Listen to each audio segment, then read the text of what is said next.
Good morning, Mishak. It's Thursday, January 14th, and in your last video, you discussed quarantine and how it has slowed down life, how it has presented us an opportunity to be a little bit more reflective and a little bit more deliberate during this time.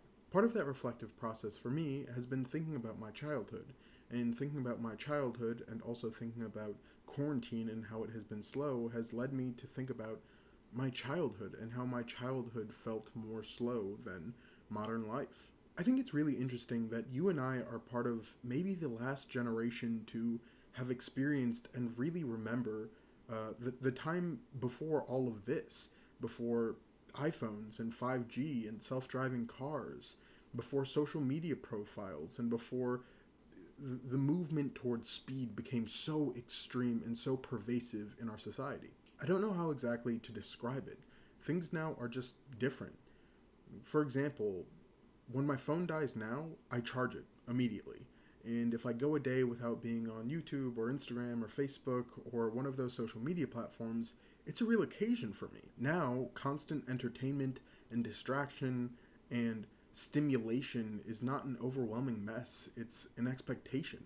That just wasn't the case when you and I were kids. It was common to be bored. It was common to just sit around doing nothing, and it forced us into conversation and imagination more often. Of course, some of this slowness might just be attributed to my childhood, and that growing up has led me to more responsibility and therefore a higher urgency in life.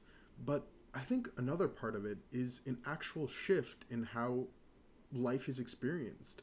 2 decades ago, there was a slowness to life for everyone that is not the case today.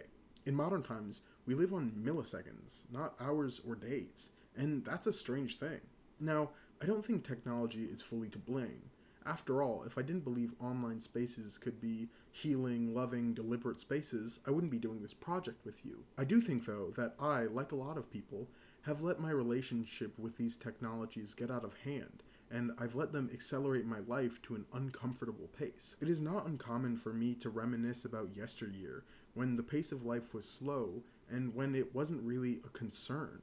I worry sometimes that as we move faster and faster into the future, we might lose something important along the way. I hope my children get to taste their childhood like I got to taste mine.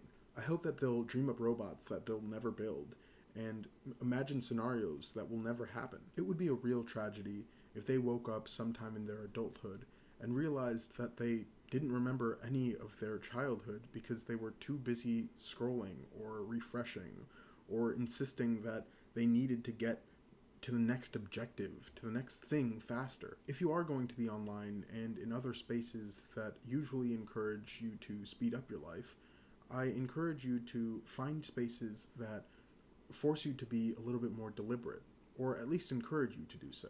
And if you like what we do here, I'm sure that you'll love a new Instagram page that my girlfriend just started. The products are really awesome, and 75% of the proceeds go to charity.